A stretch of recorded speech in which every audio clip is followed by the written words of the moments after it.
ভাবতেছেন কি ভাবতেছি, ভাবতে ভাবতে পাগল হয়ে যাইতেছি যে একটা ড্রেসের দাম কিভাবে 350 টাকা হয়। অনেকেই বলেন না যে ইউটিউবে তো দেখি অনেক কম দামে, ফেসবুকে দেখি অনেক কম দামে ড্রেস পাওয়া যায়। আজকে আপনাদেরকে দেখাবো। তবে দাম কমে হইলেও, মানে দাম কম হইলেও মান যে একেবারেই খারাপ বিষয়টা কিন্তু তা না।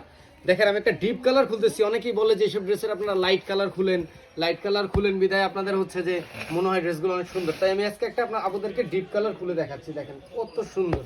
এটা কেউ দেখলে বলবে 350 টাকা দামের ডিজাইনের একটা কাপড়। ডিজাইনের দামই তো আছে 500 টাকা, বলেন এত সুন্দর একটা ডিজাইন। এই দেখেন আপনাদের জন্য খুব সুন্দর কিন্তু একটা ড্রেস নিয়ে আসছি।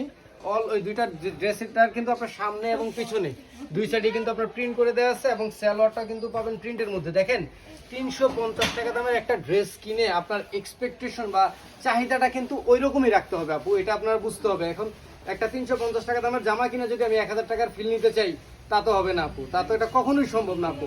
এটা একটা জিনিস তো আপনারা সবাই বুঝেন, পাগলেও বুঝে যে পুঁটি মাছের টাকা দিয়ে কিন্তু কখনো ইলিশ মাছ হয় না, এটা সবাই জানেন। যত গুড় তত মিষ্টি।